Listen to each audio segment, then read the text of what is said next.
G'day guys, welcome back to the off-season. Myself and Matty the Waterboy. Today we're talking about guys you would most want to be in the trenches with. We're going to go position by position, discuss those guys, and all we've said is guys you want to be in the trenches with. So how we categorise those, how we pick those, it's going to be open to discussion, and I've got a feeling we might see things a little bit differently. Welcoming in my 5'8", it's doing, mate. What's up, Guru? I went down a bit of the grubbier route, I think, because someone left a comment saying, because we left it open last week, comment what you think we should do next, and someone replied, biggest grubs. And I was like, that's a good one. It's probably a little bit insulting to say just grubs, so kind of reworded it into in the trenches. Also because, I don't know if you heard, but Bloody Brilliant Beers and Donnie did a podcast maybe a couple of weeks ago, and they did one like who you'd want, the player you'd want like with you in a fight. So I've kind of just meshed all these together. So I don't know how you've gone about it, but that's how I've gone about it. So when I think guys you want to be in the trenches with, it's guys that you want alongside you and you don't want to play against. So it could be for a number of reasons. It could be because they can stink. It could be because they're lunatics. A number of reasons. So there's a heap to get into today, and I reckon by the sounds of that, I reckon we're going to have very different picks here. Now, myself and Matty, once again, we haven't told each other who we're going with, so some might be the same, some might be different. Few positions, in no shock to anyone, second row, front row, and lock. I've got about 18 options that I can pick from. Fullback, centres, a little bit more difficult. I found halves weirdly easy, Matty. Really? Yeah. What about you? Halfback was actually my last position. Yeah, because I got everything else pretty quickly, and halfback was the one I had to mull over a little bit. Interesting. Now, my two halfbacks came to me straight away. I had no question about my two halfbacks. So we're going to go position by position. We're not going to pick a 13. We'll go position by position. So fullback. Matty, do you want to take us away, mate? Yes. So obviously there's no real criteria when it comes to when they played. I've got a couple of players actually still playing NRL. They're probably mostly the era I grew up watching in high school, but for this, I've just gone Latrell. Now, there probably will be a couple of South ones floating here and there. I've tried to pull it back as much as I can, but, I can't just turn it off, Guru. I can't turn it off. No doubt. And I'm expecting to see Sam Burgess picked at lock, second row, and front row forward. You are correct. You might even get a baited hooker. Actually, I already know who your hooker's going to be. Fuck, I know who your hooker's going to be.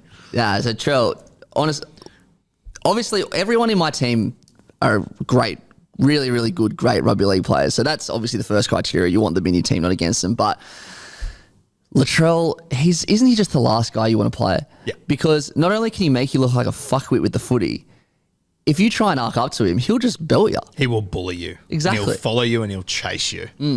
I always think back to, and a guy that I actually haven't got on my list, but he's one I would actually consider, Will Chambers, who was one of the great centres of all time. And unfortunately, all I remember him for is Latrell Mitchell going, hold my belt.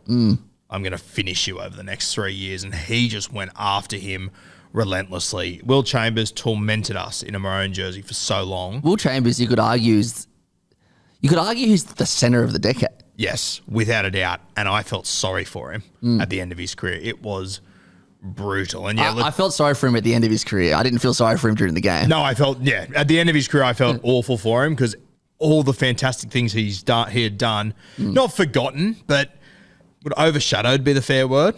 I think so, yeah. Certainly down here. Like I will never, I think the 2018 grand final and those Origin games where Latrell just stood over him and gave it to him, it's some of the most intimidating things I've ever seen. Isn't it wild that Trell was, how old was he then? Like 20? Yeah, he was young. He was a kid.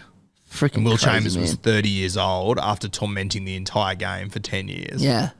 Unbelievable. Wild. So yeah, Latrell's my pick, and I'll call it South bias, but anyone would pick Latrell. Anyone would pick Latrell to be in their team. He's just as I said, he's a freak with the ball in hand, but if it's on, he's going to protect you. He's going to look after you. It's Ronnie Steer.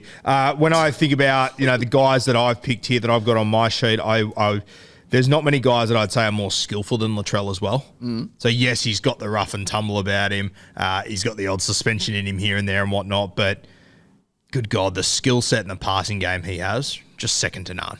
Oh, 100%. When GI was running around, I used to think, wow, he's the most complete player I've ever seen. And to be fair, I still think he is. But even his passing game isn't as good as or as slick as Latrell's. And Inglis was cutting out fucking people and putting Nathan Merritt and AJ over. But Latrell, the silkiness with his hands for a big man are just unmatched, I think. Completely unmatched. I think it's even stupid to compare their passing games. Yeah. They're just not even, and that's nothing against GI. It's just how good Latrell is. For sure. You talk about guys that can ice 3s on 2s. Latrell ices 3s on 3s. Yeah, bloody oath. It's incredible. Like, you can just be half a metre out of position and you're a mile out of position if Latrell's on, especially with AJ and them, the way that they move. Really good pick, mate. I love that. I'm not shocked in the slightest. I'm sure there'll be plenty of red and green. My one, mate, I've gone for another modern-day fullback, very different to Latrell Mitchell, and I think this is where this will be a classic example of where our thoughts on in the trenches might be divided. But for me, mate, Dill Edwards.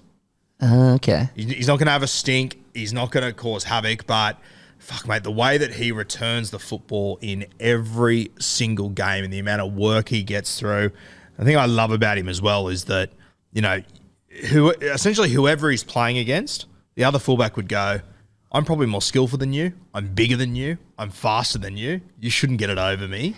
And Dill gets it over just about every single fullback every single time. And you know what? I reckon every other fullback also thinks you're not tougher than me, but they'd probably be incorrect. Yeah.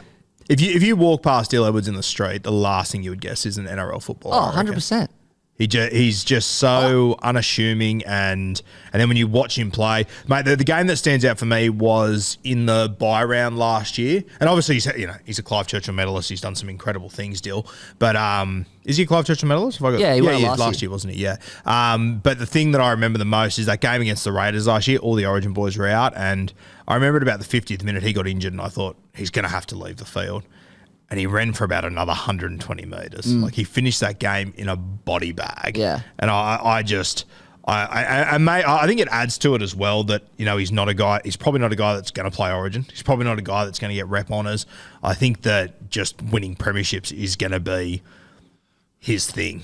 And I just love that about this guy. It's a nice thing to have. Oh, mate, it's an unreal thing to have. And you think about all the fullbacks on the market, and every team is constantly chasing the X factor fullback. Penrith seem alarmed or worried? Nah, not at all. Imagine Stephen Crichton just never even gets a look in at the fullback jersey. Isn't it crazy how, like obviously he's important to the team, but I think the last 5 games he hasn't played, they've lost. It's something wild like that. And of course, some of those games, you know, other players have been rested as well, but I think back to the 2021 qualifying final. Well, you look in those 3 years they went to grand finals, they've only lost 2 finals games. One was the 2020 grand finals they lost to Melbourne. The other one was when they lost to you guys. Yep. Guess who was the only player missing? Exactly right. Dill Edwards. Yep. Stephen Crichton had a good game that night. He was bloody still wasn't enough. Awesome, yeah. Yeah, I just think Dill. I've got so much time for Dill, and I remember when I was growing up, and I'm sure most of the watchers will be able to remember, a guy like Luke Patton, he reminded me a lot of Dylan Edwards, just the way that he was always underappreciated. He was always in a very good team. Rep honours never came his way, but he just went out and did a job every single week, and he wouldn't get the stats of the Minicellos, the Lockyers, these sort of guys. Same as Dilly doesn't get the stats of the Teddys, the Turbos, the Trells, all these guys. Who's holding the trophy though? Who's one of the true MVPs of that team? It's Dylan Edwards. And the best thing about it is his teammates know it. 100%. They love him. And if you said to Ivan, you can directly swap Dill for any other fullback in the comp, he'd go, nah. I'm good. Well, I mean, Crichton's on his way, and Dill Edwards is still there. Dill Edwards still there. Yeah, it's wild. I seriously hope, though, that they pay him what he's worth when his contract comes up, because it would be very easy for them to convince him to stay on unders. But he deserves a big contract. For sure. I think Dill will. I think he'll be okay. He'll always have a place in rugby league, and I don't think he'll ever be on the $1 million contract. What do you reckon he's on at the moment? Like 6s or more? You reckon? I don't reckon he's on more than that. I'm just guessing. I've got no clue. Ballpark, yeah. But I don't know when his contract comes up, but there was talk that him and Luai are going to come off at the same time, and they're going to have to upgrade both of them. So I know Dill won't, but if he wanted to be a real asshole about it and was like, I want every cent, how much would you be willing to pay for Dill Edwards? If I was the Panthers? Yes. See, here's the difference. Even though we know he's a gun, you don't know how he's going to go to another team because he suits everything Penrith so well. Yep. But if I was the Panthers, how can you not give him 800, 850? And just to play devil's advocate, you're like, and I agree with you, I'd be happy to pay that much if I was the Panthers too, but you're paying 800, 850 for a fullback that plays one side of the field. Like, it's wild. But the extra things he brings, his kick returns. When was the last time you saw Dill Edwards caught out of position? Yeah. Like, I think it's another really underrated thing in his game that, how often do you see a ball bounce? How often do you see him out of position? And the Penrith Panthers have one of the best, potentially the best 3-year run of defense we've ever seen. Who's controlling their defense? Yeah. Dill Edwards from the back. So underrated. An absolute freak, Dill. Mate, wingers. I might go first. Go on. I've got a modern day guy. Do you? No. I've got a modern day guy who I don't think people will see coming, but Brian To'o for me. Oh, that's such a good one. Every day of the week. The post-contact meters, absolute king. Goes about his business. He's not weak in defence. He's a good finisher. But just the way that he comes out of his end and the way that he can take a hit up that can turn a game on its head. And we've seen him do it on so many occasions without bringing up a few times he's done it to you guys at South Sydney. But how many of his big plays have crushed you in big games? Oh, I don't even want to think about it. Yeah, he is just something. And I've been criticised for it before, but Brian To'o is doing stuff that no one else has ever done before. Throw Lottie, Wendell, all these guys at me. No one was doing what he's doing coming out of his own end. Yeah. He is an absolute freak. On the weekend, he ran for 211 metres, which you go, by his standards, You don't even bat an eyelid anymore. You don't even bat an eyelid. Do you remember a few years ago when Blake Ferguson had that unbelievable season? Yeah. And he averaged 199 run metres? Yeah. And we all fucking lost our minds? A quiet day for Brian To'o. Yeah. I'm pretty sure, I think it might have been 2021 was his huge year.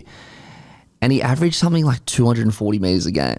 Yeah. And that was like, the second best was, as you said, Blake Ferguson. Yeah, it's insane. And if you go to his post-contact meters and his meters run in finals games, they get even bigger.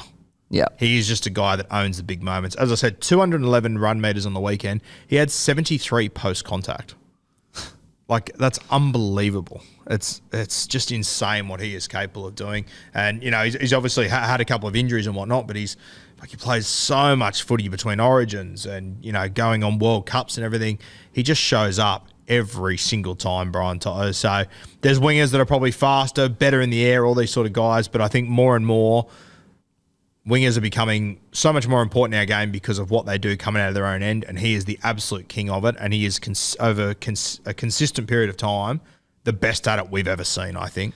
245.9 run metres a game in 2021. The next best was Turbo, who had, you could argue, the best year in the history of rugby league of any player ever. And he beat him by 35 metres. Yeah.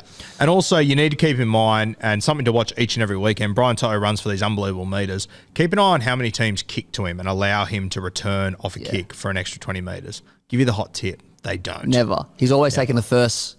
Yeah.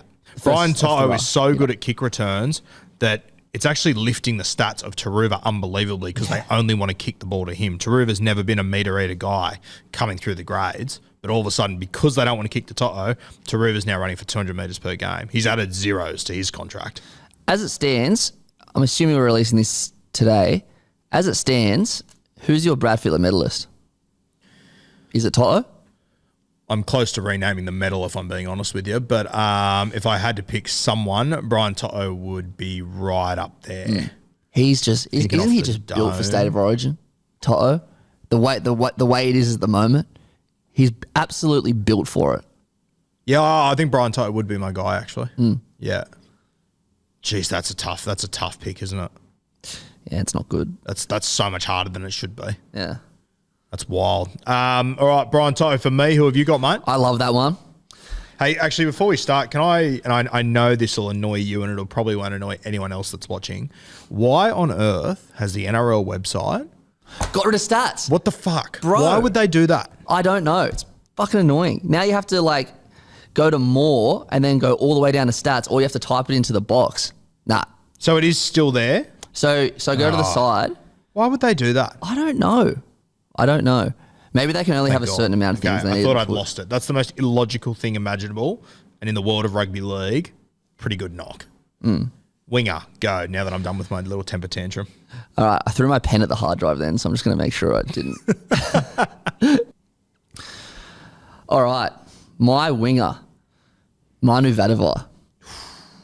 The beast, but really ahead of his time, I would say. He would absolutely fit into the modern game now, given all these big athletic wingers, but he was the big athletic winger when no one was big and athletic back in the day.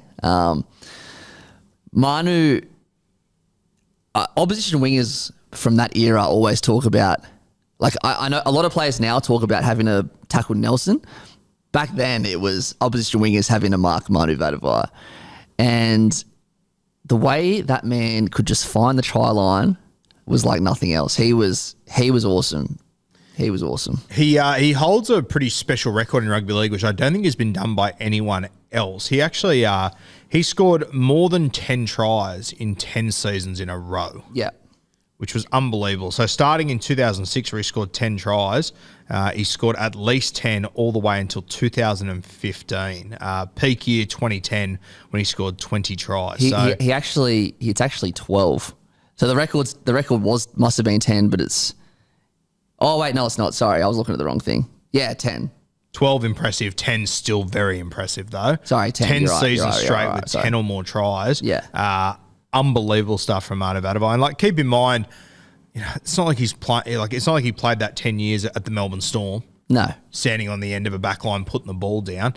Playing at the Wars, who weren't super successful during that period, really. So they had a few good years in there. But, yeah, mate, what he could do. I used to always, whenever the Kangaroos would play the Kiwis and Manu Vadavai was selected, I'd sort of go, sweet. Because he was very rocks or diamonds. You never knew what you were going to get. If you got rocks, it was pretty much game over. Yeah. But when you saw that first hit up and he didn't drop it, you went, shit, we're in for it now. And I'm not sure if I could think of anyone I'd want to be less than whoever the hell had to mark Manu Vadavai on any given week. Yeah, would be an absolute nightmare. By the way, is it the two most polarising wingers of all time, Manu Vadavai and Denon Kemp? Yeah, I know, right? They would have played together at the same time. They played together, yeah. Yeah. I couldn't think of, it's like proper, just different ends of the spectrum. Yeah, you got the big brute freaking Denon. And then, like, obviously Denon, who was lightning quick and much smaller than Manu. Yeah, that's a bit of an interesting dynamic, Manu and Denon together. So different. Yeah. So wildly different. And once again, take that example. I'll give you the hot tip, who I'm kicking to every day of the week. Ken and Demp, for sure. Would not be kicking a Manu at all. Mate, did you have like a Manu moment that stands out for you? Oh, man, I just remember him tearing South apart. Yeah. And that's all I remember, because he just did it all the time. But more so when he played for New Zealand, like New Zealand, they're great now and they have had periods where they've been good and where they've been poor. But no matter what, he would just show up for New Zealand and just be an absolute weapon. Yeah. He was awesome. Is it his gold tooth or his silver tooth? Like that just adds the mystique. Had so much character to him, eh? He was great on the field, big Manu, and he was great to watch. Pretty interesting when you have a look at his Warriors career, 2004 to 2017. How old do you reckon Manu is right now? Have you looked? No, I haven't looked. How old do you reckon he is? I'm going to say 38. 37, yeah. I thought he'd be older than that. I feel like he was around for so long. When you have a look at his career, obviously the Warriors went through a lot of ups and downs during his period. He won 112 games, lost 110. So pretty close to smack on 50% there. Pretty good achievement. Mate, I was just having a look through some of his stats and whatnot and noticed that throughout his career, he had 5 games where he went back to the Intrust Super Cup. Oh, my Imagine God. being a tradie and showing up on Saturday morning to play footy and you got to mark Manu Vadavai. Oh, my God. It's like the other day when... I think I'd rather have a car accident on the way there. It's like the other day when Felice Kafusi went back to Q Cup. Yeah. Imagine like running at that motherfucker. Yeah. You know what my favourite thing about that game was? I looked at the team list and I was like, Felice Kafusi's playing. Who do you reckon the captain of the Dolphins was that day? I don't know. Dunamis Louis. Oh, yes. Imagine Felice Kafusi standing in the change rooms before listening to Dunamis give him a little G up. Oh, that's awesome. Yeah, so rough, so grim. Yeah, Marty Vadavai, a fantastic shout. Rookie of the Year in 2005. Played all the way until 2017. A fantastic career. Matty, 226 games in the NRL, 152 meaties. What a strike rate. It's an incredible record. And as you said before, especially in a Warriors team that, you know, they would have made the finals less, like not made the finals more than they made it in his career, I would assume. So, and in the most respectful way possible, 152 tries, I am willing to bet he probably bombed 40 to 50. Would that be fair, Matty? Oh, yeah, absolutely. Like, as you said, he had the feet for diamonds. hands at times. Yeah. It was like sometimes he was the only person that could defend himself. Yeah. So, yeah, wild. But I guess that's what makes him so great, isn't it? That he was just such a wild card like that. He would drop the easy ones, but he'd catch these unbelievable things, you know, just burrow over 4 or 5 dudes. He was a freak. Can I tell you a story about Dunamis Louis? I didn't know anyone had any stories about Dunamis Louis, but I'm keen, yes. So he played Origin 2028. He was part of that team. Did he? I want to say he did. He played... Yeah, he did. Wow. Yeah. I forgot about that. Did he play game 3? Let me have a look. He played game 2. Game 2. Anyway, my story 2020 hurts. I don't want to think Every like 6 months I learn a new fact about the 2020 Origin series. It just fucking buries me even more. Imagine being in the camp. Yeah. Oh, you were. How good. Yeah, it was fun. Love that for you. You deserve that. The best part about it is during COVID, so we could do a lot of fun things. My Dunamis Louis story is also from 2020. And I think it was in the depths of COVID, actually. Yeah, it was, when no one could do anything, but you could kind of just like go to your mate's house or people, I can't remember if you were allowed to, but people, that's all people did, right? And it was Roosters versus Raiders. And me and my mates were watching the game. We're about to watch the game. It was about to kick off. I'm pretty sure it was a Saturday game, the 7:30 game. I can't remember. It doesn't matter. My mate Eric was like, I can feel it. I can feel a fucking front rower is going to go through the Roosters. And he just listed me all these reasons. He's like, I promise you, Josh Papali's going to score the first try. It was $51, Josh Papali's, and we're all laughing at him. We're like, mate, there's no fucking way Josh Papali's going to score the first try, blah, blah, blah. And then as a joke, my other mate Tom was like, you might as well just bet on the other prop, Dunamis Louis. He's paying $81. Like, Dunamis Louis. Guess who scored the first try? Of course he did. Fucking Dunamis Louis. The king. Yeah. And Eric got on Josh Papali and not Dunamis Louis. Love that for Eric. Cop that. All right. Move to centre. I've got 2 options here. I've got a feeling I feel like the guy I'm about to pick might be where the circles overlap of how we both describe the trenches, the Venn diagram, whatever it's called. I'm going to go Justin Hodges. He was my second pick. Nice. Yeah. All right.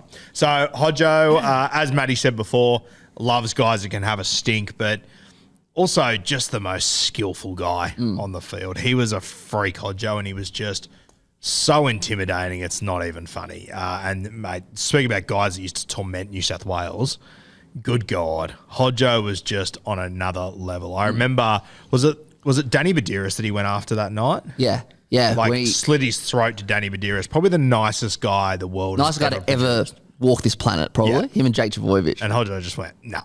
And he kept pointing at Cam Smith and going, he's one, and then you're 2. You're 2. So good. I remember at the time that made me so furious. Yeah. Oh, fuck. But God, he was a good player, Hodjo. And just the amount of shit that he would cause. But then the thing I loved about Hodjo is that he would talk and he'd carry on, but he would always back it up. He would always back it up and he would always get the better of his opposition number. I think it's one of the most underrated individual rivalries in rugby league, the early 2000s. Mate, him and Willie Tonga. Oh, mate. That was blockbuster TV. Like, Willie Tonga, if you cast your mind back and you really... Like, if you're being legit, he was the best centre in the world for a few years. There's like a 2-year period, yep. And you could argue that 2-year period is one of the best 2-year periods from a centre ever. And... he was untouchable. Not only that, he was the most untouchable player on Rugby League Live too. Yes. He would be the first player I signed on franchise mode every time, Willie Tonga. Play him at hooker. I would See you later. decimate the Bulldogs. Absolutely decimate the Bulldogs and put him in South. What did they had like Tonga? They had Matty Utai. They had Both were just Utai. untouchable. They had, it was, they were all, they had Hasem. Everyone loves If you had to Hasem. pick on Rugby League Live or let's talk Rugby League OG, so that's like I already know my answer, but go on. Who's your back line? Who's your back five? Okay, I didn't expect that. I would have Matt Utai. Yeah. I'd have Matt Bowen, Yeah. Reece Wesser. See, okay. I'd always put Reece Wesser at hooker. At hooker, yeah. Yeah, so he just picked the ball up and carved through him. Yeah. Who was Brenton Bowen was mad too from the Cowboys. He was lightning. Who was the Manly winger? Red Nut. Scotty Donald. Oh, yeah. He used to be able to move. And Anthony Minicello just couldn't be tackled. Minicello was good, but I never picked him out of spite. Idiot. I would have given it to you on Rugby League. Nah, Willie Tonga always in, like, seriously, him and Hasem. I loved Hasem as a kid. Hasem was good too, yeah. Yeah. They made that Rugby League game was unreal. Where's the next one? I haven't played one since the OG. I've still got it. Actually, I was talking to someone who actually works for Big Ant Studios. He was he DM'd me. I'll hit him up. I want to know where this game is. I can't remember if it was you or Timmy that did this trivia with me, but for one of you at home. So, do you remember who was on the cover of the Rugby League games? The originals? Steve Price. Steve Price was on the first was on one. 2. Do you remember who was on the second one? Steve Price. Steve Price Yeah. again. Yeah, they went for the double dip on Steve Price. How funny is that? Double Of all dipped the on a New players- Zealand Warriors front rower twice. Of all the players in the comp, anyone you wanted, Steve Price. But even now, if you did 2 rugby league games in 2 years, you wouldn't go Cleary twice. It just makes no sense whatsoever. You'd fuck me dead. Who'd be the equivalent of Steve Price now? Who'd be... Who would it be? Like, just stock standard, did his job, was good for a charge down, was just tough. Like, it probably wouldn't even be Gerbo. Maybe Gerbo? I don't know. It's such an odd pick to go just 2 years in a row. Maybe like different position, but maybe like Hudson Young. Oh, Hudson Young's probably got a bit more about him with the He's ball. got heaps more about Yeah, him. what am I talking? I was thinking more X Steve Factor. Price indeed. was like probably just bread and butter stuff. Yeah. It's such a bizarre choice. Was that you that did that, or was that Timmy a few months ago? I feel like I've had this chat with you. I didn't know it was Steve Price twice. Yeah, So it was you and I think that was one of Timmy Williams' specials at 2 a.m. on the country tours. That's God, he was in right. good form. Fuck. We should bring the game in next off season. I've got it down at the caravan park. I play it regularly. It's great. Fuck. It's got that mad intro to it. Oh, it's so good. What are we talking so about? I've gone for Justin Hodges. I used to love when him and Willie Tonga used to go head to head, and Hodjo had his hair dyed red down the middle, and they just used to go at it. Some great moments, Hodjo. And I think I always loved about Hodges, and this is classic in the trenches stuff. You're coming out of your own end, and Hodjo gets into dummy half. You go, gun, 15 metres. He'll beat the first marker every single time. You know exactly what he's going to do. Come off his left foot, step back on the inside and go. Did it every time for 15 years. No one could stop him. Yeah. Absolutely. They knew it was coming. He never didn't beat the first defender. Unbelievable, Hodjo. Who you got? Very similar vein. Steve Maddai. Yeah. The hitman. The hitman. He's one of the last people in the history of the game that I've watched that I would want to play. He just looks like if you ran into him and ran into his shoulder, especially when shoulder charges were around. Yeah. Oh my God. People quite often give him shit for how often he was injured, but did you see what he put his body through? No, of course he was injured. He would throw himself at everyone. Wasn't it mad when you said, like, when all, like, especially when he was at his peak, that's when Melbourne started to really just bring that shape in that just everyone copied in the league. Yeah. And your fullback would be in the same spot every single time. And Steve Maddai just went, good as gold. I'm going to put you in a body bag at any given moment. And fullbacks, you would see them as they're coming out the back of shape, and they just had to always keep an eye on whether he was shooting or not. The amount of turnovers he used to force just by his presence, just existing, was insane. 100%. Who was the South front rower that I assume Steve Maddai was probably doing time for that hit? That was unbelievable. I've been at a lot of footy games, and there is only 2 instances where I've actually felt the ground, obviously not literally, but because of like what happened, it felt like the stadium shook. That was one of them. Yeah. And the other one was when Greg Inglis did it to Dean Young. Oh my God, that was sickening. That was proper sickening. I'll tell you what's funny. It's funny how the game's changed. I remember absolutely blowing up that he got suspended for that. I couldn't believe it. I was like, he didn't mean it. Now that like your borderline season over. You get 12 weeks for that now. Yeah. Yeah. Wild. Seriously, because he ended up getting 5 weeks for it, but he went to judiciary and got it downgraded to 3. And I was like, how did he not get off? He was falling. Anyway, times have changed. Oh, that was such a bad hit. Oh, it was and of course it happened to probably the bloke that deserved it the least out of anyone in the league, Dean Young. But anyway, back to Steve Maddie. He would just do yourself a favour if you got 5 minutes and just type in Steve Maddie the Hitman on YouTube. It's a video I've watched a lot. He just belts people. It's a highlight package that will make you physically ill. And not only, but like, he's also a gun footy player. A mad footy player. And I think that's what people sleep on. They just think he was like a thug and a hitman. He was a gun footy player. He was exactly like all those other Manly boys. Yeah. He was a weapon. Tell you what, that Manly team, there's a lot of, and I say this in like a nice, great, I'm giving them a compliment here. There's a lot of fuckwit in that team. Oh, mate, a heap of fuckwit. Like, you've got the Stewart brothers who are guns, but just grit. Jamie Lyon, grit. Chalky Watmow, like, who would want to play them? I think I've told you the story before. I don't know if I've said it here or not, but 2013, your season ended when you lost to Manly. Yep, we're up 14-0. Yeah, I do in the prelim.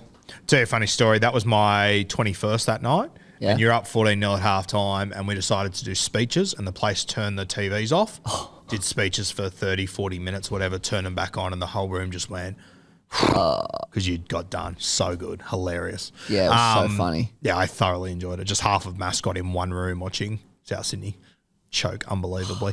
But I remember my father-in-law now told me a story that he was at that game that night and you guys lost. Yep. And he had a Manly fan that was sitting behind him that they were sort of like joking around and bantering throughout the game. And he turned to him after the game just to say congratulations. The Manly guy goes, you know why you lost? You're missing a bit of C-U-N-T. That's what you're missing. That's why you didn't win tonight. And I remember, and then he goes, when 2014 rolled around and the moment Ben Teo, I knew you'd say Ben Teo, grabbed James Maloney and threw him, he reckons he sat there and went, that's what we needed. It's so funny. I just got goosebumps just you saying that. Yeah. Just the, fuck, that's such a good story. And just such a good yard. And how it played out a year later in the exact same game, the prelim. Exact same game. Gave away a penalty. Big no-no when you come on the field, but it was exactly what you guys needed. And I've said this before, Sam Burgess sprayed him and Ben T just like, I'm doing this for you, and then just ran away and said, how are they ever going to lose after that? Oh, I think it moved. That was amazing. So good. So good. Yeah, Stevie Matter. I'll never forget when he got sent off. He got sent off in a test match once. I think it was on Gaznia. And he was just so late and so high. Just he had that in him as well, but that's just the beauty of it. Yeah, that's footy. That's yeah, and it's part of the scare factor. Like, it's not only was he going to hit you, he would hurt you. Bloody oath. All right, 5'8". Now, mate, I had 2 picks here. I reckon you'll have one of these 2 as well. So I've got 2. I reckon you'll have one of them too. We could be thinking of the same guy. Who are your 2? Do you want me to guess who I'll guess who the same one is? Yeah, okay. Josh Reynolds. No, I actually didn't have Josh Reynolds, but a very good shout. I went for 2 more established people. Who's your top pick? I was going to go either Cody Walker or Josh Reynolds, but I'll go Josh Reynolds. I didn't have either of those 2, so that's good. Okay, sweet. I'll go Josh Reynolds. I'll tell you a story. I was once, this is when I was young, when I was like 21, 22, 10 years ago and about 60 kilos ago. I was at a petrol station. I was filling up and a guy came up to me and said, it was 2014. It was just after the Origin. He came to me and said, congratulations, mate. And I shook his hand. I was like, oh, fuck it, I'll go with this, see what happens. He thought I was Josh Reynolds. So he went to his car, got out his Bulldogs jersey, and we had a photo in the petrol station. Did you tell him? Nah. Nah. I'd love to find the photo somewhere. It'd be unreal because this guy was awesome. Really excited. He's like, how are the celebrations? I'm like, I can't even talk about it because I wasn't there. No. That's brilliant. Shoot. Yeah, seriously. He is one of the people that made me jealous at times that I wasn't a Bulldogs fan. You know what I mean? Like, obviously not literally, but he's just that guy that you want at your team that bleeds your team's colours, that would do anything for that jersey. And when he came back this year and the Bulldogs fans just all embraced him, it was just goosebump moment. He defines blue and white at Belmore like nobody I've ever seen. And yeah, like obviously he's a gun. He played Origin, but like not the best player that's ever played for the club. But they absolutely adore him at Belmore. His teammates would have adored him.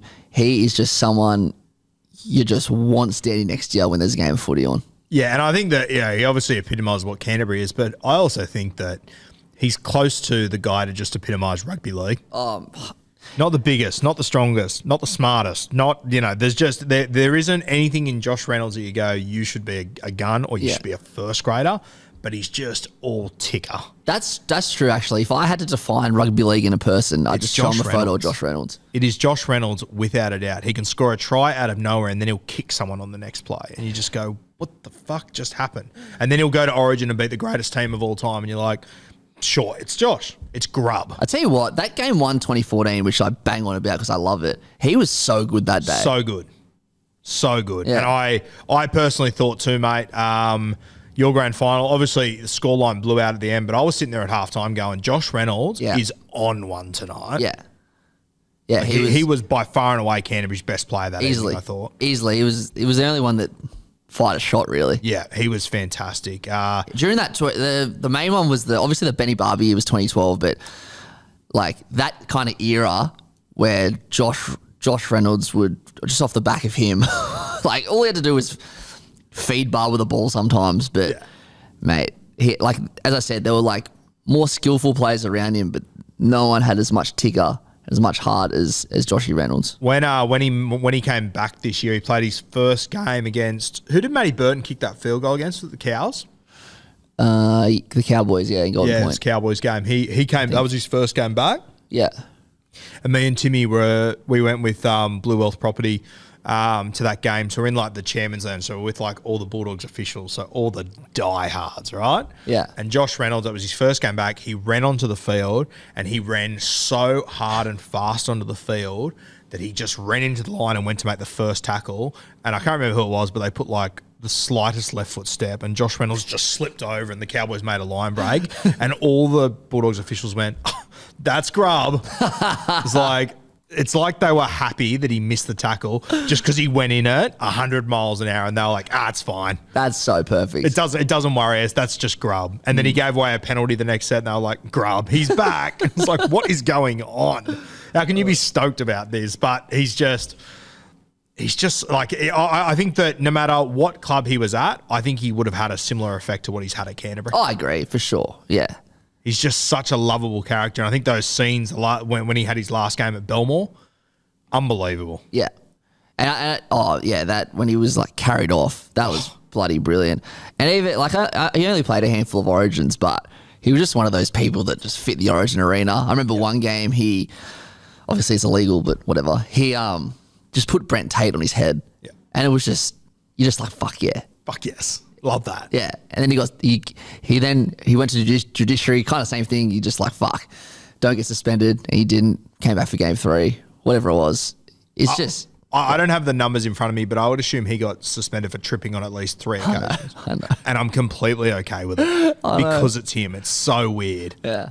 He is just a lovable battler. Yeah. That you just can't ignore. So you had Grub, and who was your other option? Cody? Cody, yeah. Yeah. Must have stung you to go for Walker over Cody? To go for Grub over Cody? I mean, yeah. They're very similar, I reckon. Very similar. Yeah. I didn't want to make it all about Rabbitohs, so. Yeah, fair shout. I've got 2, mate. My 2 5'8s are from yesteryear. First one just has to be Wally Lewis. Oh, yeah, true. Like, to think what he did for our game and to be playing 5'8", like, I haven't watched it yet, but just seeing some of the clips from that Wally Lewis documentary that's out or is coming out. Yeah, it came out just before Origin 2 on 9 Now. Christ, I need to catch that. I haven't seen it yet. Yeah, I'll be that. But like the reason I didn't watch it. If Sportsbet want to put up a market for me to be on the lounge at 4 p.m. watching the Wally Lewis doco, I will swallow it up in a heartbeat. See, the reason I didn't watch it was because it was the day before the decider. I was like, I can't consume any of this Queensland shit. Yeah. I'm just going to wait till after the Origin series. But even just in that ad that I saw, like just a classic moment of him, I think it was Paul Vaughan that said he'd just start fighting a front rower. And this wasn't nowadays where you know if you throw a punch, you get sent from the field. This was if you throw a punch, you might die out there. Yeah, 100%. And he's going at front row forwards, like just an absolute maniac. Isn't it funny that I watched Wally Lewis on Channel 9. He just looks like a sweet old man. Yeah. But then apparently he was the biggest fuckwit of all. Yeah. You know what I mean? So good. So good. And yeah, like you look back, I forget which game it was off the top of my head. I want to say like 92 or something along those lines where Queensland had all these injuries. Yeah. They lost so many guys throughout that game. I think they were down to no one on the bench and Wally just found a way. Found a way to win. And, you know, I love guys, as you all know, I love guys who are 5'8" but can jump in at 13 and be the best 13 as well. And I think that I quite often push that, you know, Brad Fittler, he could have been the best 5'8" or the best 13. Wally Lewis, not far behind. Yeah, he's right up there as well. Right up there. And just the way that you hear people from, especially from Queensland, from that generation, talk about Wally, it's how we talk about Joey. Yep. But Joey did it in little moments here and there because of injury. Yeah. Wally did it for a decade. Yeah. Wally did it from when he was 22. Yeah. Like, just unbelievable. I do think, I know he's an immortal, but I think that the way that younger people nowadays talk about Wally, I just don't think they appreciate who he was and what he actually did. I reckon he's the only player. Yeah. I reckon he's the only player that's really only defined by his origin career. Yeah. Like you look at Joey, 97-01, Freddie, Penrith, Roosters. Wally Lewis is just Queensland. Yeah. But it's like, it's wild just how much of an impact he had. And yeah, such a special player, mate. Like I just don't think we'll have another guy that holds up like Wally has, especially in Queensland. I think that, like, you know, the vast majority of conversations we have are with New South Welshmen, but fuck, I'd love to talk to, like, remember we were at the Caxton the other night, have some conversations about Wally. Bloody oath. Whenever I watch Queensland now, I look what Cam Munster does, and I think to myself, I'm like, is this how it felt? I reckon Cam is probably the closest thing you can get. Yeah. Is this how it felt watching Queensland back in the 80s with Wally and early 90s, whatever it was? Yeah. You know what? I'm with you. I'm going to watch that doco today. The other one I had, mate, which another guy that I think he came along a little bit later, not too much later to be fair, but Laurie Daly, mate. I think I actually picked him the other night in the draft I did with Donnie. Picked him at centre, and a lot of people sort of went, I wouldn't have picked him, and I just sat there and went, what, in the Origin draft? Yeah, a lot of people were like, okay, hang on, wait a minute. Laurie Daly could be our best ever Origin player. Yeah, without a doubt. And I reckon he probably is. He's right up there. You couldn't have him outside your top 3. Oh, 100%. You know what? You're right. The Daily Telegraph did this poll the other day. I think Dean Ritchie picked his list, and then he did like a fans list, and so I clicked on the fans list. A lot of people had Freddie really low because they're off him at the moment, which is just stupid. Laurie Daly, I think he was Dean Ritchie's number 1 or 2. He was the fans' number 22 or something. So it was just all the people that didn't watch footy. Like, I didn't watch footy in the freaking 90s, but you listen to what people say about him in Origin, and you watch his highlights and how he was like dominated at 6, dominated at centre, in attack, and especially in defence. There's a shot that he puts on, I think it's Marty Bella. Yeah. Fuck. I reckon it's one of the best tackles ever. Yeah. Like, as far as a 5'8" going against a front row forward, and it's not in the heat of, like, it's not like on tackle 3 where Laurie had a chance to send him. It's off a tap, and it is just body contact. Yeah, a freak, Laurie. I think that he is, and you know what, I think it's similar to Brad Fittler in that because the coaching didn't go, I was going to say overly well, it didn't go well at all. No. I think a lot of people, and I think that Laurie it's quite very similar to Freddie, to be fair. The way that he carries himself and stuff, you sort of... It is pretty similar, isn't it? It's very similar. They're both slightly different cats. You forget just how tough they were on the field and how good they were, and the way that Laurie, like, I'm not sure if there's ever been a player, and you know, obviously the game's changed a lot, but I think back then he was the best player ever to be able to come off his left and right foot. Yeah. No one had equally as good step off both feet than Laurie Daly, and you see some of his Origin highlights where he just goes bang, bang, bang, bang, unmatched. Mate, I always talk about Freddie when I used to work at the Blues. My first 2 years were with Laurie. Yeah. He's just... Bit like Badiris, actually. Just a champion bloke. I've got a cousin who was playing footy against Laurie Daly's son one day, and my cousin got taken off in an ambulance. They thought that he'd screwed up his neck very badly. He was okay. He got home that night, and at about 9, so they got home from the hospital at 9 p.m. And I don't know how he did it, but Loz was somehow keeping tabs on what was happening. So he'd obviously been in contact with the hospital. Anyway, about 9:30, they had a knock on the door, and it was Laurie Daly coming over. Wow. To check on him. Yeah. Champion fella, Loz. I got a lot of time for him. All right. Anything more to add on sixes, mate? No, but I'm going to go first in sevens because it's a great transition. Go. Ricky Stewart. Oh, love that. What a the segue. quickest lip in the country. Oh, I know. And that's why. Like, again, a bit like Loz, I never watched him play live, really, because it was in the 90s and maybe early 2000s just for the Dogs. We don't talk about Dogs. It's like Michael Jordan's end of his career. Exactly. We don't worry about it. But just the way people speak about how Ricky Stewart played, like how he was just the biggest sledger of all time. Basically, they talk about him as a player how I see him as a coach. Yes. And if he plays with the emotion and the passion that he coaches with, then there is no one else in the world that I would rather be my number 7. And I had 2 number 7s, and my second one, I'll say it later, was very close. But yeah, Ricky Stewart for me. He obviously one of the best kicking games of all time. Great player, has that great moment for the Kangaroos, but just one of those guys that every one of those Canberra Raiders players wanted to play with, and obviously they dominated that early 90s period. And the one year that they went really poorly was the year that he broke his leg, was it? Well, yeah, 1993. They are red-hot premierships favourites. Can't be beaten. Minor premiers, all good. They play Parramatta about 3 weeks out from finals. Yeah. He breaks his leg, and they don't win another game for the rest of the year. This is Laurie Daly. This is Bradley Clyde. This is Mal Meninga, Gary Belcher, Glenn Lazarus, you name it. Every superstar in the game, and they do not win another game after that in 93. And, of course, the Broncos go on to win that premiership. Yep. And, up until the Roosters and Panthers, it was the first time, it was the last time a team had gone back-to-back. So, and unfortunately, I believe 93, that broken leg robbed us of what I think would have been the greatest grand final of all time, Brisbane-Canberra. It's such a shame that didn't happen. Such a shame. And, yeah, Ricky Stewart, grand final day, got up on stage, collected his Dally M medal for that year despite missing the last 3 or 4 weeks. And, keep in mind the amount of guys stealing points off him and shit in that team. But it just shows how good Ricky Stewart was, that this team of absolute superstars. And if you go through, I've done it a few times on the podcast, if you go through and have a look at the teams they played in the last 6 weeks, they'd beaten them all 13+ throughout the year with Ricky and got done by all of them. And some of them were big drumming. So an immortal of the game, Mal, Laurie Daly, all Steve Walters, like the list goes on, just went to water once he left. Wow. And then, of course, he comes back in 94 and they win the comp. Yep. Yeah, absolutely. Seriously, I would have loved to watch footy in the early 90s. Yeah. It just seems like one of the great eras.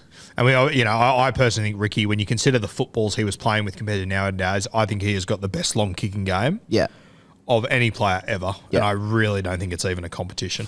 Look at the way that Ricky Stewart handles himself. And the reality is he's going into every weekend as a 50-50, I might win. I've got a good team, I don't have a great team. Yeah.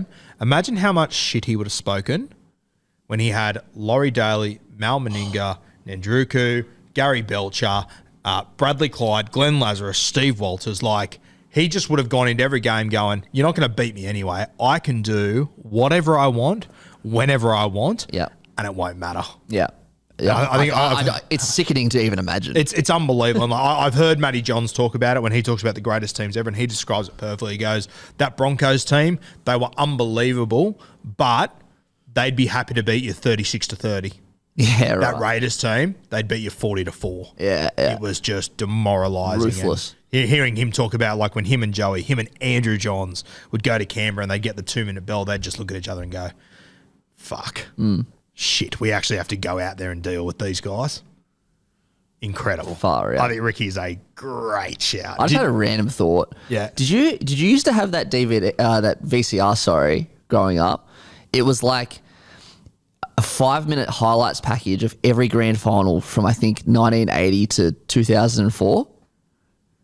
Did you have that? Yeah, I think I did, and it came up with like the banner at the bottom at the start of each one. Yeah, I used to have that. I want to go watch that again.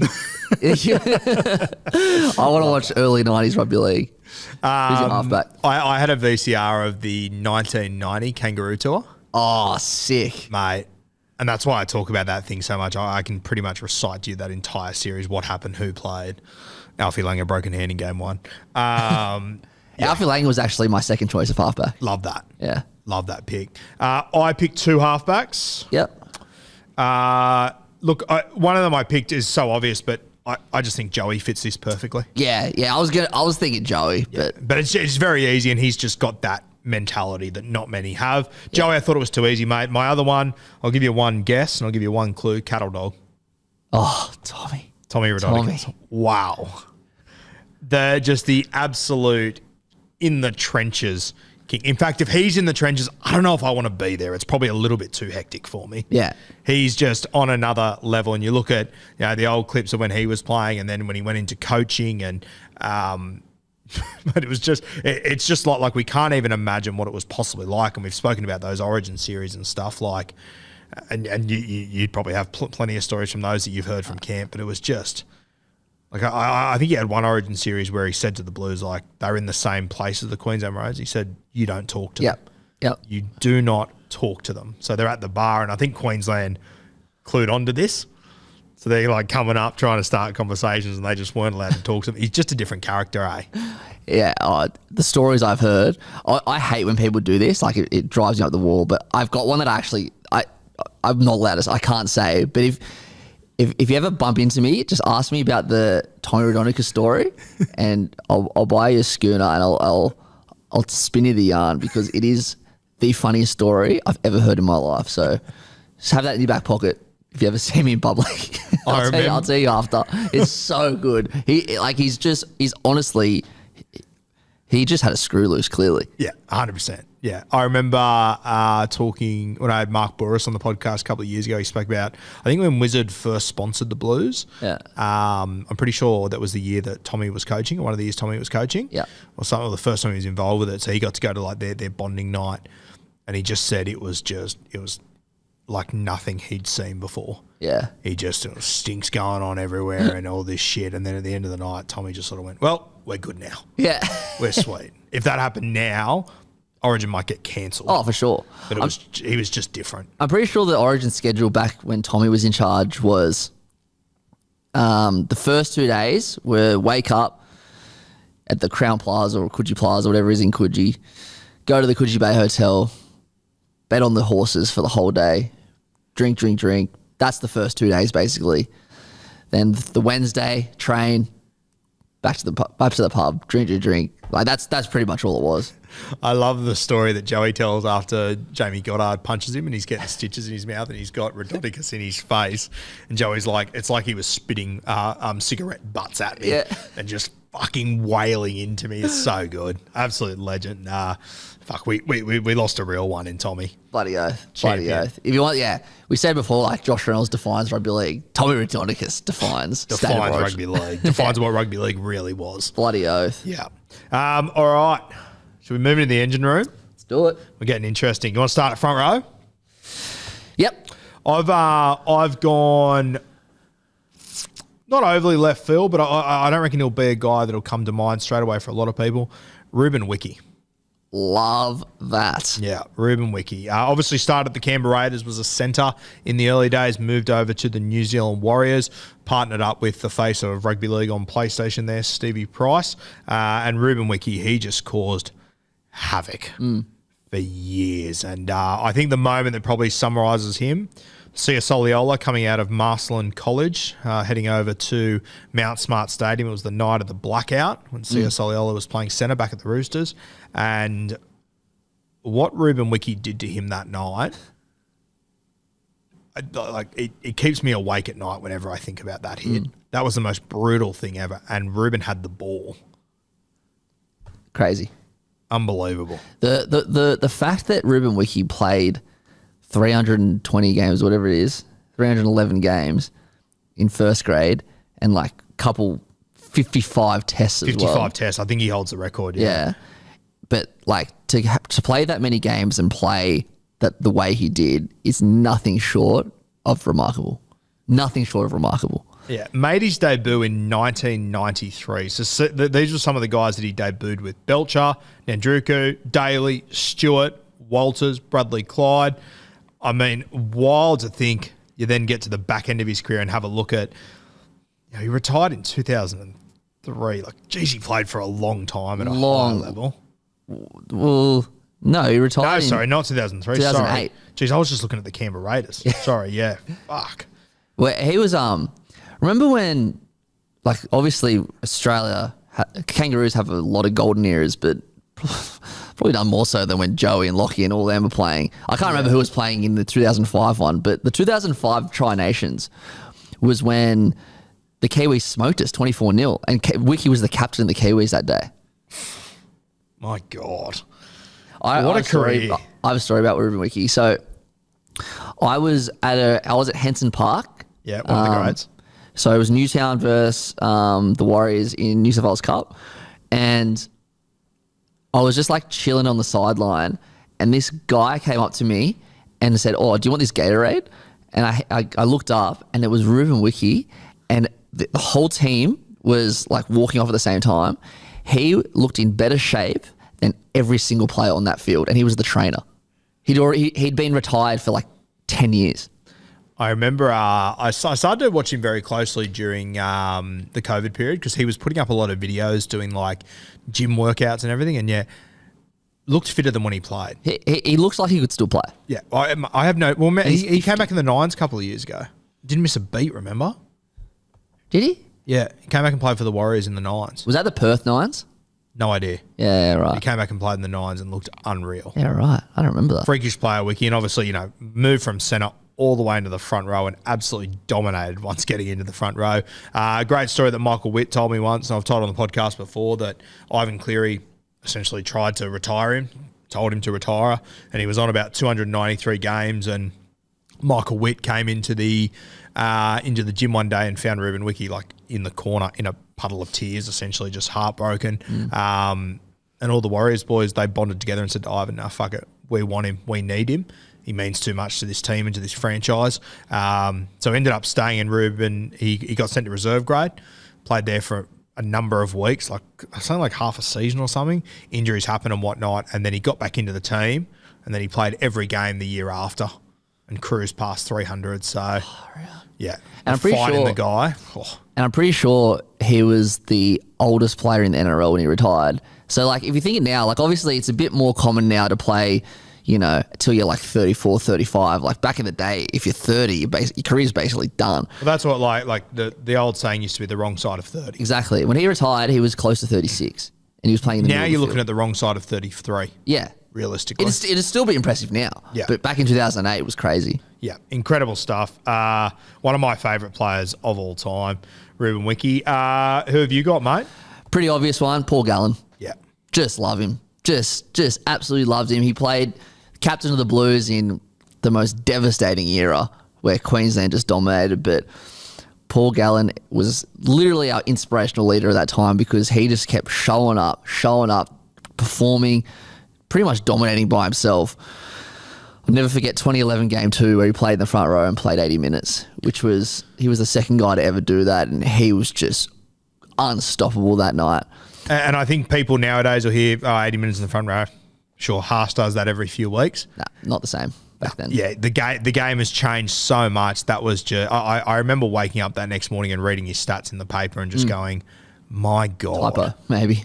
This is unbelievable. It was just unheard of. And I actually feel like that game was a real turning point in the career of Paul Gallen, where I think before that, it's trying to be too much sort of a ball-playing lock. It was almost like he was playing halfback sometimes. I feel like that game was a turning point, and it just turned his career on its head. Bloody oath. He just started to own, I'm the toughest guy on this field, and I'm going to play the toughest brand of rugby league I can. And of course, it all comes together, you know, obviously the 2014 Origin Series, the 2016 Premiership. Fuck, he was a good player, Gal. I think he defines in the trenches. Like he was my first pick. Like it just where do I put him? Yeah. Because you just got to look at that blue side who just kept getting pounded year after year after year, but he was the one that you want to be next to when you're a blue. And I know a lot of people don't like Paul Gallen, but there is no denying whatsoever he faces the music every single time. Never hides away from anything. And to be honest, when he kept staying at the Sharks, I was thinking, this poor bastard, he's going to finish his career with a broken body and no premiership. Yep. Because he was at the Sharkies, like it just felt like it was never going to happen. Yeah. And then for him to come out and win that premiership and have that moment where you can switch the Porsche light off, amazing. Yeah. And not only that, then he went into boxing and dominated that for a few years. Yeah. There's you might not like the guy, that's fine. I reckon he got a lot of fans after that boxing thing. Oh, 100%. And it didn't start that way. It was just earned respect. For sure. Yeah. Over time at the start, it was just another footy player throwing punches. Yeah. But then he became legit. Yeah. Then when you start to hear the boxing people praising the rugby league player, that tells you all you need to know. Exactly right. Yeah. 100%. I think Gal's a great shout. Mate, the other name that we didn't mention that I just want to throw in there, I thought Paul Harrigan would have been an absolute bloody oath cracker to throw in there. Listening to Tom and Eddie interview Matty Johns the other day. Do you know the story I'm about to talk about? The Mount Everest one? Yeah, climbing Mount Everest, and I think he just had no cartilage in his knees. It was bone on bone, and none of them were going to do it, and he went and woke Matty up early one morning and said, hey, fuck it, we're here, let's do it. Yeah. And I think Matty said that in order for him to get back down the mountain, he had to walk backwards. Walk backwards. Yeah. Down freaking Mount Everest. Wild. And ridiculous. You've got some of the other Chief toughest players ever in rugby league, like Danny Badira, sort of going, no, I'm tapping out on this mountain. I've had enough here. Chief is a great shout. Mate, let's move to hookers. I've got a very left field one here. I assume you've got one Kiwi, South Sydney. Oh, mate. Scott Jr. You know what? I lied before. I said Paul Gallen was my first pick. I actually, my pick's Isaac Luke. Yeah. He was actually the first person I thought of when I listened to Bloody Brilliant Beers talk about it and Donnie, and then read the comment. It all culminated into Isaac Luke, who just defines. He's one of my favourite players of all time. He obviously a great player, or just had this ability to pick when to run and did it well every time. He always beat the markers when he needed to, and it just looked like he could do it all the time because he picked his moments so perfectly. Yeah. Had such a sharp pass out of dummy half and just was brutal in defence. But and all those reasons is why I loved him as a Rabbitohs fan. But if there's a stink on, especially if Adam Reynolds is involved, the first person in there is Isaac Luke, one of the toughest, most intimidating people who wasn't big at all, but his nickname was the Bully. Bully, yeah, so good. And straight away when you said that, all I could think about, the last guy we mentioned was Paul Gallen. Do you remember that night he went toe to toe with Gal? Oh yes, in the Kangaroo Kiwi test match. Yeah. Oh my god! And you could see Gal wasn't taking a backward step. And I sort of felt like I reckon that was sort of the moment where Gal went at him, and I think Gal was sort of waiting for him to pull back. Yeah. He just went, no chance. I'll hold myself here. I remember, mate, I was at East Gardens watching a movie. I was with my brother and we were sitting there, and it was like an empty cinema pretty much, and we were up top. There was all this noise coming from downstairs, and I was like, fuck, what's going on? And it almost sounded like there was a fight going on at the bottom of the thing. So me and my brother ran down and had a look over, and there was a guy, because there was no one in the cinema, there was a guy standing like in the walkway with his son who was 3 or 4, and he was running at him and he was tackling him, and they were like tackling each other and shit. Me and my brother were like, the fuck is going on? They were making so much noise. I obviously didn't realise we were there. And I remember the lights came on at the end, and it was Isaac Luke and his son. And they were just like, whilst watching the movie, they were like wrestling each other. It was fucking hectic. Fuck? So good, yeah. And me and Josh were like, oh my God. That's so funny. That's what all that noise was. And he's like, come on, run at me. And all this shit. It was just mad. It was hectic. His son would have been, I think it's actually the son that might be linked with the Dolphins now. The Dolphins, yeah. Yeah, so wild times. But yeah, Isaac Luke. You know what I love most about Isaac Luke? It's something that I always noticed with him. He would pull his socks up, tape them, and then pull them back down. Yeah. So they would hold in like a cylinder. Weird, it was yeah. fucking sick.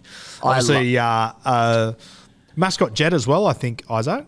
Was he? I think in his older years, I think he was. Yeah, I could be wrong on that, but I'm pretty sure he was. I think I could be wrong once again, but I actually thought that when they did that mural for the one out the front of Mascot Oval, yeah. I think it was Isaac that opened that. Him and Really? Eddie Payer, maybe. Yeah, I remember. Do you remember that year where Eddie and Isaac Luke made their debuts in like within a few weeks of each other? Yeah, I remember. And they both just looked like they were going to be humble. And obviously Isaac did. Eddie didn't quite kick on, obviously, but very talented Eddie had player. some fucking good games. He was though. a goer.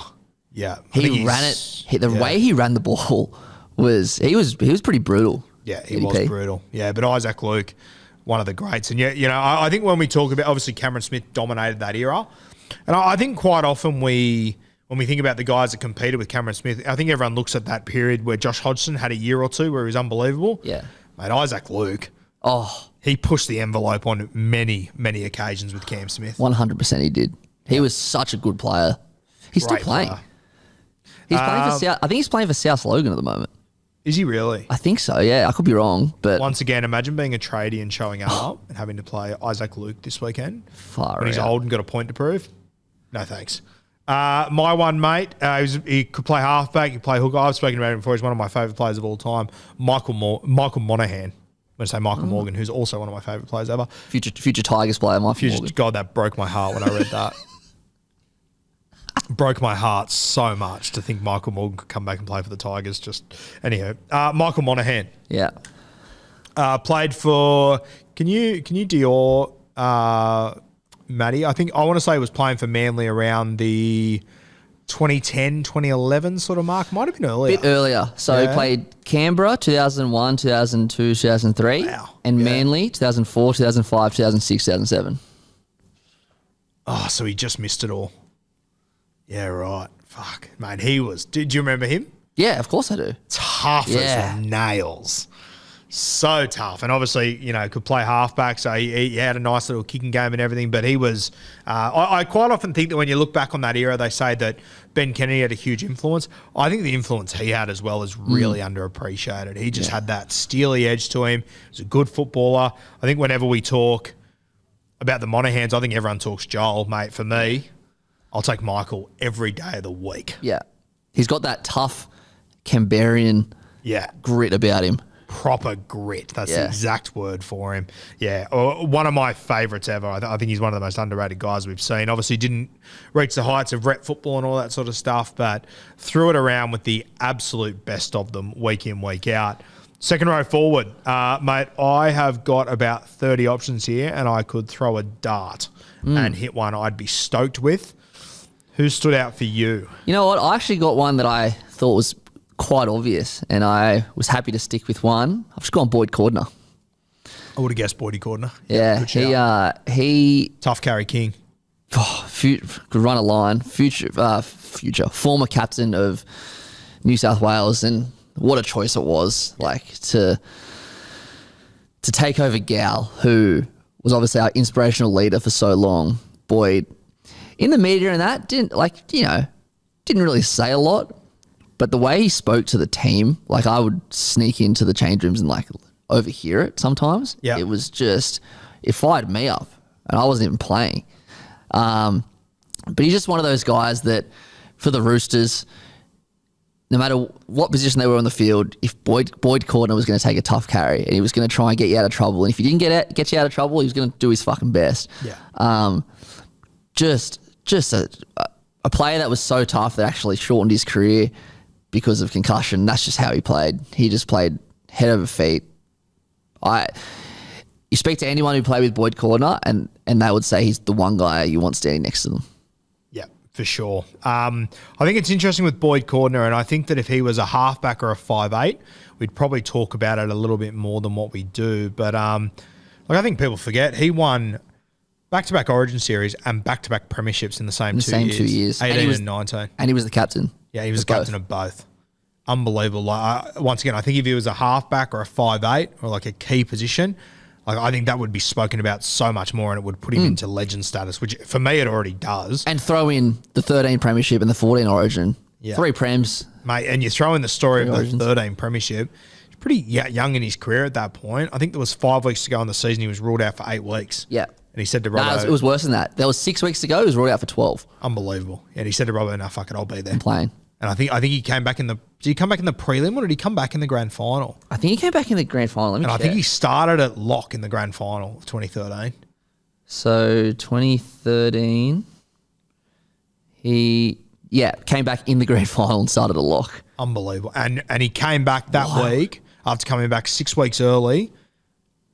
Yeah. And Robbo went, yep, you're my 13. You're the guy I need there. Talk about in the trenches. That says all you need to know about Boydo. Bloody oath. Unbelievable. And like he was, obviously he played lock that day, but he was just born to play the second row. Yeah. That 2013 year, that was his debut year, wasn't it? Or, sorry, no, it was his second full season. That's what it was. Second full season. And he started the year in second row, played lock for like half the year. Then in round 15, he went back to second row. Yeah. Scored 2 tries. Then he played 3 more games of second row, scored 2 tries, scored 1 try, scored 2 tries. Then in the next game, that's when he got injured. So, yeah, not only was he so tough in, with those tough carries, no matter where he was on the field, he was tough in defence, but he could certainly find the try line as well. Yeah. I think one of the most underrated moments for me with Boydo, and you'll be able to tell me the year, when Minicello scores the try to beat South Sydney in that game. 2012 round 1. 2012. So that was in his first year of first grade, was it? Well, he played 7 games in 2011. Yeah.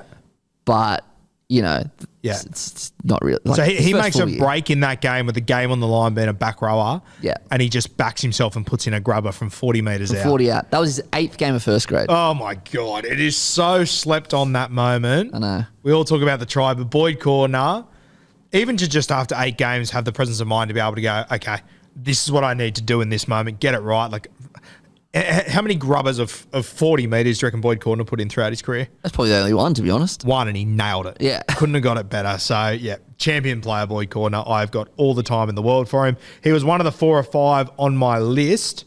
Now to decide who my next one is. I'll tell you the other guys are on my list. Luke Lewis was one. Yep. Trevor Gilmeister. Oh, the axe. Was another one. But the guy I've gone for is Kevin Campion. Oh, yeah, nice.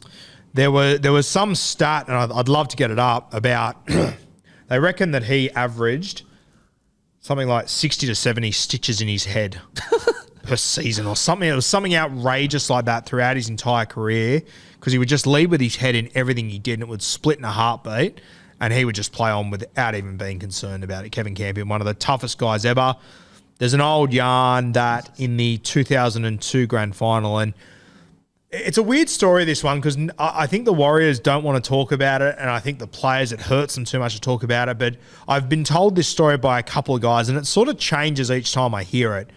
But the story goes that in the 2002 grand final, they're up 8-6 at halftime against the Roosters. They came in at halftime, and Warriors management had made a CD or a mixtape or whatever of the Warriors scoring the greatest try ever.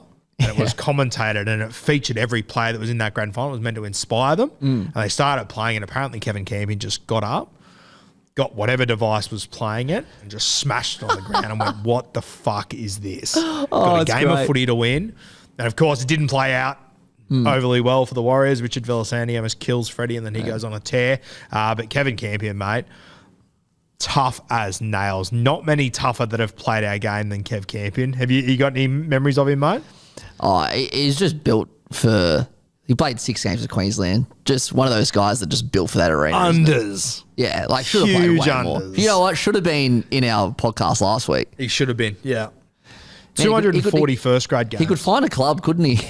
Yeah, so he went Gold Coast, St George, Adelaide, Brisbane, New Zealand, North Queensland. So my guy would have some pretty cool kit there. Yeah. But that's 93 to 2004. What's that, 12 years, Matty? 11 years? Yeah. 240 first grade games. So when you think about how tough he was, there's essentially only one season where he plays less than 15 games. There you go. Unbelievable. There you go. So tough. Just brutally tough. Won the comp with the Broncos in 98, I want to say. Yeah, featured in the grand final in 98. Scored a try in that grand final as well. So 240 first grade games, 20 tries throughout his career. And 98, scored a try on grand final day. Pretty special stuff. But amazing. Yeah, Kev Campion, one of those guys you just do not want to mess with. I just typed in, I don't have the article here anymore. I typed in Kevin Campion stitches, and just all these photos of him just busted open just came Busted, yeah. Oh, yeah.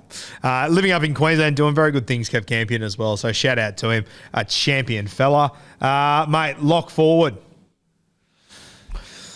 You want to go first or me? Sam Burgess. Yeah, sweet, mad. Great shout. Great shout. Got any stories from 2014? Ooh, what happened in 2014? Seriously, he's my favourite player of all time, and I think he always just will be. Because whenever something happened on the field, like, you know, someone made a good tackle, I actually look now, to be honest, and whenever someone's made a really good tackle or just a big effort play, I look up and I'm like, who is it? And I just think, oh, it's Cam Murray. It's Cam Murray. Of course it's Cam Murray. Before Cam Murray, it was Sam Burgess. He'd just fly out of the line from nowhere and just smack someone. He was just awesome. Obviously, the moment is the 2014 grand final. He takes the kick off. He clashes heads with James Graham, breaks his face, and plays the whole 80 minutes. When that year, he wasn't playing 80 minutes. He'd play first 50 or so, take about 10 minutes, and then come back on and play the last 20. A bit what Cam Murray does now, to be honest. But he was like, nah, my team needs me. And it's funny, I said that Ben Teo story before about how Benny Teo said to Sam Burgess, I'm doing this for you. Yeah. After he broke his face, Burgess went around to all of his teammates and said, I'm doing this for you. Off the back of that, which is just giving me goosebumps talking about. It's just, who else do you want in the trenches with you than Sam Burgess? It's wild too, because like very similar event played out 45 years earlier in the 1970 grand final with John Sattler playing the same position, broken jaw, played out the whole game. Isn't it? Like if seriously, if Hollywood released a movie about that, you'd think that's too obvious. Yeah. Why would that happen? And then it just did. Yeah, unbelievable, Sam. I think as well with Sam, he's the classic guy that I would have just loved to have seen play Origin.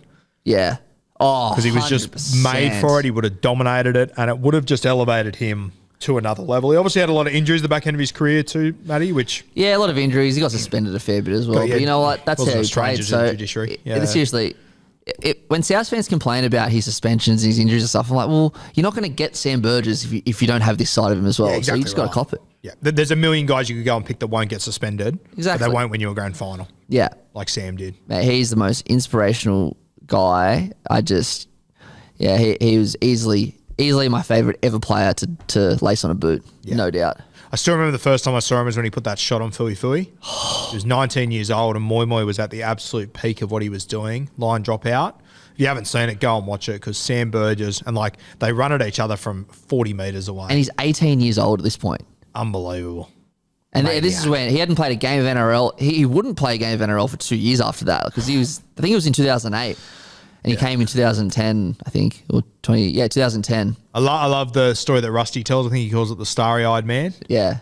Where he just said he could just see it in Sam's eye that there was something special there. Yeah. What a call. Seriously, I could talk all day about Sam Burgess. I love him so much. Yeah, love that. All right, my last one, my lock forward. I had a few guys here. I had Paul Gallen in this category. Ben Kennedy was one I seriously considered. Yeah. Another one, mate, pretty similar to Kevin Campion. Remember Monty Beetham? Of course I remember Monty Beetham. I tell you why I love Monty Beetham, because in what year was it? It would have either been 2002 or 2003. I used to collect the Rugby League trading cards, and he was the first player I got in one of those years. And I don't know why it sticks with me, but yeah, Monty Beetham. Tough as nails. He was one I seriously considered. I checked under my bed to make sure Monty Beetham's not there. But mate, my pick, you probably won't love this one, but this guy, real pretty boy, but tough as nails, Luke Ricketson. I knew it. Luke Ricketson, good God. Obviously, very good-looking rooster. Played for the Chooks his entire career. Bondi United boy who came all the way through, went to Waverley, went on to the Roosters, won a comp, did incredible things. And you talk to guys from the 02 grand final. Luke Ricketson was in doubt all week. Yep. He went for scans, he went to the doctor, and then he came back, and they tell a story that, I don't know where they were, but they were all on a balcony, and he got out of the car, and they all looked to see if he was playing. He put his thumbs up, and they just all went, yeah, we're sweet now. Bloody hell. We're home. There's the amount of moments that Luke Ricketson would make, he'd just stand up and with huge defensive plays. There's one tackle he makes at the SFS on Wendell Saylor. I think it's still to this day one of the best individual tackles I've ever seen. If you have to stop someone one-on-one, 1 metre out, when you're on the back foot and they're going full pace, I'm not sure if I could think of anyone worse than Wendell Saylor. And the way that Rico made this tackle, an absolute freak, Ricketson. I know he's probably not your cup of tea. But I respected the bloke. As much as the South Roosters thing is a thing, enough times passed, which it has, I can respect. I can respect all the Roosters from that era, because that Roosters era, I know you've said this a million times and I totally agree, because they lost more grand finals than they won, it's not looked at as a dynasty. Yeah. But that Roosters 2000 to 2004 team is one of the greatest teams ever. Yeah. And I think when a lot of people look back at that period, they think Adrian Morley, Craig Fitzgibbon, which great players, but you want to talk about leg speed and ferocious defence. Look no further than Rico. He was the one that led the charge there. And you say that story about how he thought he was going to miss the grand final, was it? 2 years later, he did miss the grand final. He was suspended in 2004, and the Roosters lose. If he's on the field, do they win? Yeah, and you know what? It was. I still remember being at that prelim final. He got suspended for that grand final because one of the Cowboys went at Freddie, and he came over and he didn't throw a punch. It was almost like an open hand. I forget who it was, but he absolutely gave it to them. Yeah. He was such a big body, Rico. Absolute weapon. He was, yeah. And he's one of those guys that Roosters fans can be truly proud of, because obviously you make the joke, but they don't have a lot of juniors, but he is a legitimate Rooster. He's a Bondi United boy through and through. Yeah, 100%. Yeah, wow. They still got the award down there. I know when I was a kid growing up and you'd play sort of in the eastern suburbs a little bit, there was like the Luke Ricketson Shield, and I think there's still a big award named after Rico. So champion player, champion bloke too. Yeah. Fuck, he was a good fella. They reckon he was great on the beers. I imagine he still is. Matty, will that do us? One person I missed that I was speaking to my dad, and I told him I was doing this, and he just said Les Boyd, and I was like, yeah, fair shout. He was a madman, but I don't know. Madman. I don't really know much about him, but I just had his highs and lows. But yeah, I just know he was a guy that you don't want to be playing against. Respect here. Yeah, but yeah, that's it. That's good. I like it. That was fun. How good, guys. Thanks for joining us once again on the off season. We'll try and sprinkle in another one in the next week or two. Let us know in the comments, guys, what are the next topics you want us to go through in the trenches today. That was a cracking chat there with some of the greats of all time and some of the guys you do not want to run into. And if you do run into some of them, you want some of the other guys with you. So cracking chat. Cheers for joining me again, Waterboy. Thank you, Guru. And we will see you on the next episode.